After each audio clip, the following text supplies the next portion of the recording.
Hi guys, welcome back with me again in the channel. On today's tutorial, I'm going to show you how you can create a Google form with no sign-in requirement to fill.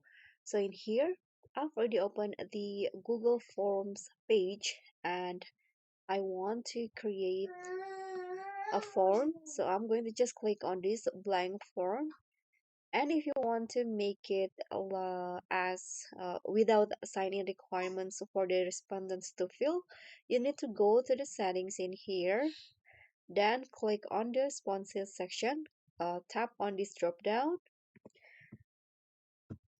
and then after that you can just scroll down, and here you need to change the settings of collect email address. So you need to set it as do not collect because if you are choosing verified, so the respondents will be required to sign in.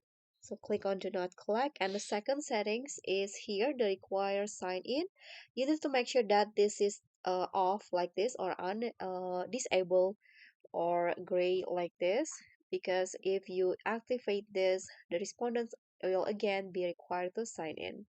So after that, you can just create the Google form and then just share it by clicking on the send and copy the link. So that's all from me. Thank you so much for watching. Don't forget to like, comment, and subscribe. Also click on the thanks. Bye.